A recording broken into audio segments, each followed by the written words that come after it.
Bonsoir, bonjour plutôt, parce que mais ça n'a pas ça la bino na butu. Lelo nazana moi naza osaya la bino émission.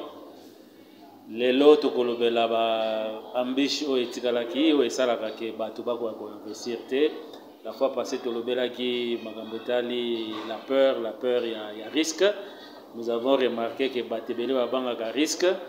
Et là, peut-être qu'on compléter oyo to zanga ki koloba na moment ya tant to lobela ki risque ezali ke bat fo bayeba ke risque ndenge na loba ki eza na moba étape mais eza pe la voie par laquelle nous arrivons à apprendre. Donc to apprenaka grâce à ba essai na ba erreur tozoko apprendre. Donc soko sali erreur eza na ngo mabete parce que grâce na ngonde pour apprendre makambu et au sala que les liboso.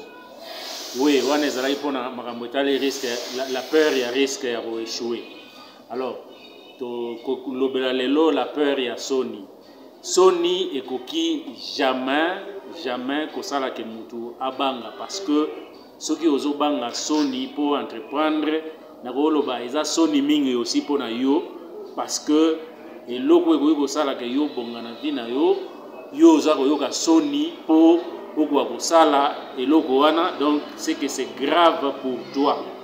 Et je dois vous dire que ce qui leloyo Jésus Christ arriva qui pour sauver mukili c'est parce que aussi affronta qui Sony parce que ce que ça y kaka na ndenge na biso batu un Dieu à quoi cause la maltraité par les hommes les alikambo Sony na ndenge wana et amemaki Sony eleki ba Sony nyonso yango lelo mukili ebiki donc yo pe soki ozana eloko ko sala et que oza ko banga Sony pona vina yo yeba ke oza ya koloka Sony ebomaka te Sony ezokisaka te Sony ekoki jamais kotumba yo donc soki ozana eloko ko sala eke ata eza mukie oyebi ke yango nde moto ko sauver yo na kosenga na yo otika olongwa na état d'esprit ya koyoka Sony po eza état d'esprit moko ya mabe donc pona Sony okoyi ko freiner vie na yo te koyoka Sony ezali lokola mutu oyo azali donc na personnalité te oyo osala ka se supporter ye moko.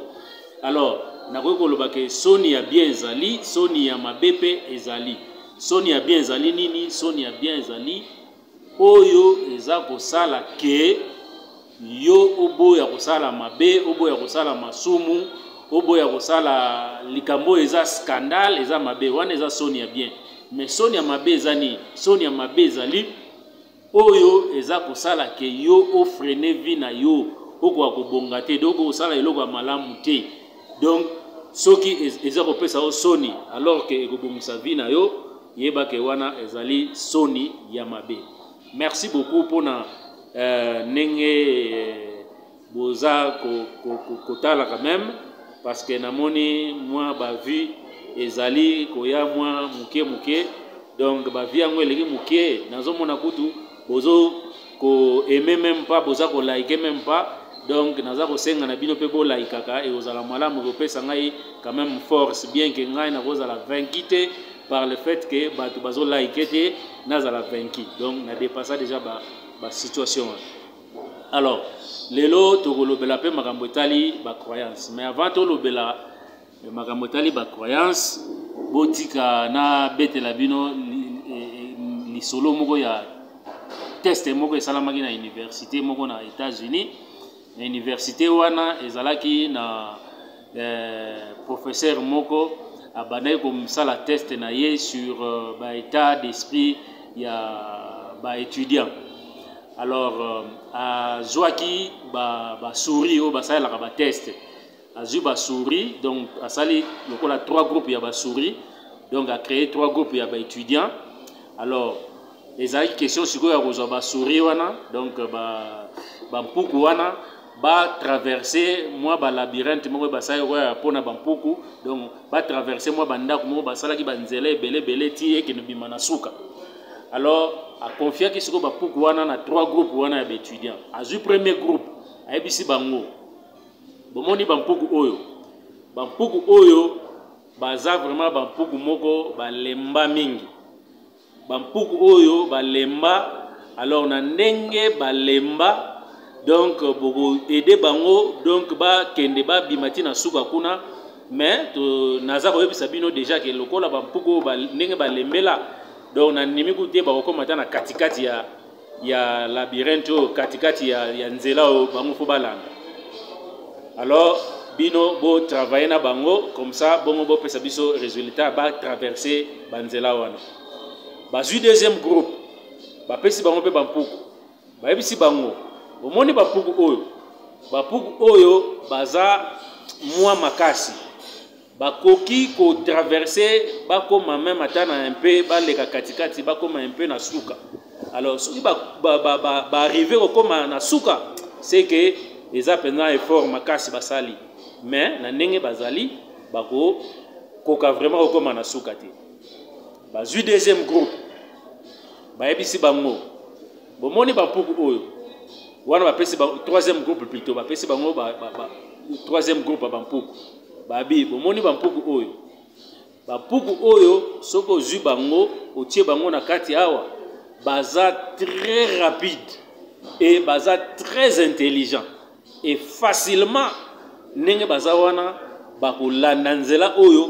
Et puis au moment na mbangu Bampuku wana ba ko katisa ti ba kende komona suka ya nzela po Bampuku baza mayele mingi. Alors ce qui s'est passé, mes chers amis, ba jusiko ba groupe wana nyonso ba séparer bango na Bampuku na bango, donc ba pesi bango Bampuku et ba lobike ba kende ba tia bango po ba katisa ba labyrinthe wana basalaki. Alors, vous savez ce qui s'est passé? Je vais vous dire ce qui s'est passé dans le prochain numéro. Mais, lelo na continuer kaka pona yebisa bino ke pona mangambetali ba croyance ba tebele ma croyance ba tiaka na mutu na bango ezalaka ko freiner bango. Et ba tebele soko tali lelo yo ba congolais ezake bazana ba langage moko oyo e blokaka bango makasi po bako ko entreprendre te, donc ba croyance na bango na ndeti ba croyance mususu ke pozo mbongo il faut o kende ozwa kisi, donc il faut moyeke, donc ba mbongo ebele to mona ka eza ba mbongo moyeke ezo sala ke na ba croyance wana batu bako ko se motiver te po bakoka ko kende ko entreprendre. Et ba croyance mususu ndeti croyance moko na mona à partir ya mbanzangu baloba ke na mbanzangu eza soki na eloko mo babenga masayouvwa, mbanzangu masayouvwa et que ba jeune bako progresser te. Alors ba croyance wana ezo sala ke jeune azala bloqué amona ke makambo baloba eza ya solo ba jeune bako progresser te. Et moi je vous rappelle, je peux vous dire que na époque wana j'étais à Manzangongo, j'ai pu entreprendre et na salaka entreprise mo salaka bati, et je vous dis que j'ai réussi, et à tel point même que na koko lobake il y a même des étudiants qui commençaient à venir me voir pour tout nangai na salaki ndenge nini pour na réussir, parce que gain na ngao na banegozwa ezaki mukie. Mais na eloko na zapo sala soki yo oza étudiant pendant oyena mayele no classe okomona ke muto azali ko gagner loko te, mais ngamo na yebi ke na zako gagner na sima virgule, donc yo omona ka ke soko teki loko ozwi 10, mais ngana yebi ke soko teki na eza soko arrondir no komi na 10, donc mais soko arrondir te okozala ta mosusu na 9,3, alors 0,7 wana yo, et 0,7 wana ezako sala ke na gagner ba milliers de francs congolais. Donc comprenez que état d'esprit est bloqué à Batou, et au fait ma croyance est bloquée à Batou. Et ma croyance, par exemple, le cas là que le Seigneur Jésus a dit il est difficile à un riche d'entrer dans le royaume des cieux. Oui, batebele bazoka passage wana po ba mona neti ba koyiko sana bango lokote po ba comme ba riche.